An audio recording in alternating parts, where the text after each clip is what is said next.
Ba-la-la-la. Before we review Big Hero 6, here are 3 big fun facts. Fact number 1. Originally the Microbots were gonna rebel, but they thought this was too complicated. Fact number 2. Although not said in the movie takes place in the year 2032. Fact number 3. This is the only movie that is owned by both Pixar and Marvel. Anyways, Big Hero 6. It's a movie that has its moments. The animation is great and the environments are interesting and creative. I'd like to visit San Francisco.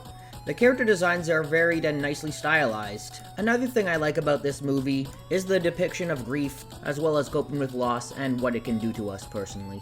I also like the characters of Hero and Baymax. Baymax is cute, he's funny, and overall huggable. I also like their friendship together. It's kind of like an Iron Giant type friendship. But what I don't like about this movie is honestly the whole superhero angle. Maybe it's because I'm personally sick of superhero movies in general, but it did feel kind of generic to me.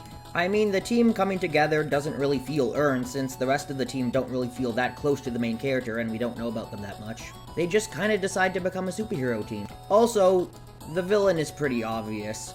I'm sure its target audience might not see it coming, but to me it was pretty obvious who was behind the mask. Though to be fair, the focus wasn't really the mystery. As for the humor, it's a hit or miss. Some jokes make me chuckle, while others were kind of eye-rolling, like the running gag with how long it takes for Baymax to deflate. As for if it deserved its Oscar win, well, I did have some fun with this one, but I don't see how it beat out the Lego Movie, one of the most influential and unique animated films of this generation. Triple and young will make you smile. Inside Out, the movie that people said returned Pixar to its true glory. Did it? Let's find out after 3 fun facts. Fact number 1. A lot of other emotions like love and envy were considered to be in the movie, but this was shortened down to just 5. Fact number 2. Pete Docter's inspiration for this movie was watching his own daughter go through the difficult parts of growing up. Fact number 3. This is the first Pixar movie with no antagonist whatsoever. Anyways, Inside Out. When I first heard the premise before the first trailer, I wondered how they could pull this off, and you know what? They did their damned best. The whole mind world is definitely a creative place, with representations of our mind, i.e. dreams, abstract thoughts, etc., being portrayed in creative and unique ways. And of course the movie is gorgeously animated. I also like how each emotion plays off really well one another. They're also all fairly well-rounded characters despite being personifications of one emotion. I actually also learn a lot about Riley because, you know, it takes place inside her mind. Possibly the best part about this movie is its message. Sadness is actually important. Heck, all emotions are important. You just have to balance them out. And about accepting change in our life. Although there are a few minor problems. For starters, there are a few plot holes here and there. And I feel like some of the minor mind characters could have been animated a little bit more interestingly, since they all look like jelly beans. Did it deserve the Oscar? Yeah, I'd say so. I did see some other of the nominations that year, but this one does actually hit home. Ladies and gentlemen, the most furry movie on this video, but first, 3 fun facts. Fact number 1. For some weird reason, the type of animal the news reporter is was changed around the world. Fact number 2. Originally, all predators were forced to wear shock collars. This was changed because the filmmakers thought this would be too uncomfortable for audiences. Fact number 3. Originally, the story was going to focus more around Nick Wilde, but they decided Judy Hopps was a little bit more of an interesting character. Anyways, Zootopia. What works a lot about this movie is definitely the message of acceptance and prejudice and the dangers of stereotyping. When I first heard the movie, I thought that stuff would be a subtle underlying theme. It's anything but. Even though they use animals, it's very obvious what the message is, and it does play into real-world incidences, this scene in particular. Also, the movie is actually really funny, so I got a lot of laughs out of it. I also really like the 2 main characters, Nick and Judy, as they work really well with one another, and Judy goes through a pretty good character arc. And the whole animal world is really creative.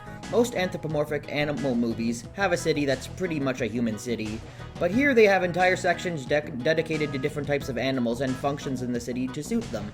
As for the bad things, well, sometimes it feels kinda rushed, the movie, more specifically the climax. Although the action sequences are pretty fun, sometimes I feel like they could have been a little bit more creative. And this is going to be kind of a weird critique, but why only mammals? Where are all the reptiles, birds, fish, and so forth? I find it weird that a movie about embracing diversity doesn't have much diversity. Anyways, do I think it deserved to win? Well, I'd say the Oscar nomination should have gone to Kubo and the Two Strings, though Zootopia is a good film. I'm in love with the Coco. Okay, Coco, but first, 3 undead facts. Wow, that was really cheesy. Fact number 1. This movie contains themes that would normally get it banned in China, but the Chinese censors were so touched by the film that they let it slide. Fact number 2. The reason why skeletons have eyes in this movie is because the filmmakers thought that empty eye sockets would look a little creepy. Fact number 3. When a guitar plays, the character's fingers actually match up with what the guitarists were actually playing. Anyways, onto the movie. It's great!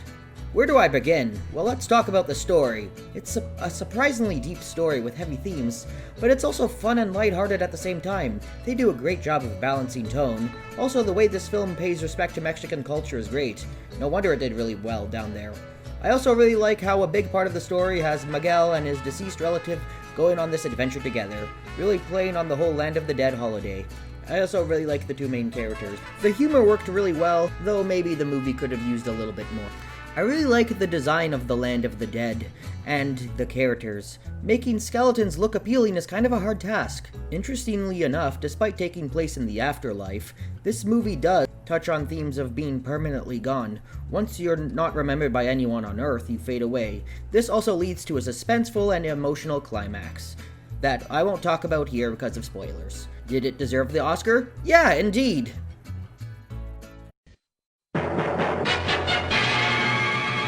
Oh look, another non-Disney or Pixar film. Time to look at what is often considered the best animated comic book movie, maybe even the best Spider-Man film period. Are these statements true? First, 3 fun facts. Fact number 1. This line, Miles, the hardest thing about this job is you can't always save everybody. was spoken by Spider-Ham so that the viewers could see him more than just a comic relief character. Fact number 2. Some other versions of Spider-Man, like Spider-Man UK, were planned for the film, but were cut out to keep things from getting too overcrowded. Fact number 3. This was Stan Lee's last voice role in a film. The directors felt it was important to give him a bigger role than usual. Anyways, Spider-Man Into the Spider-Verse. I think this is a great film. It has an amazing animation style, tons of creativity, and has great action sequences that fully take advantage of it being animated. Another thing I really like is how characters from different dimensions have a different art style, and that all the spider people are memorable in their own way. What also makes this movie really work is the whole story and creativity. Also, this movie isn't afraid to go to dark places and doesn't talk down to its audience. I'm not going to spoil anything for those who haven't seen it, but the movie can get pretty dramatic at times. The little details in this movie are a nice touch. You might not notice all the little things hidden throughout on your first watch. Also, the main character is a really relatable protagonist, and the soundtrack is really good. Sorry I can't talk more about it, but if you haven't seen it, do yourself a favor and check it out. Do I think it deserved the Oscar? There was other good movies, but yeah. Finally got around to watching it, but first, 3 fun facts. Fact number 1. Spirited Away is the highest grossing film in Japan. Fact number 2. This movie was not made with a script. The creator just worked on storyboards first, then as he was drawing followed the story from there. Fact number 3. The jumping lamp in this film was a nod to Pixar's logo. Anyways, Spirited Away. This is a movie like no other.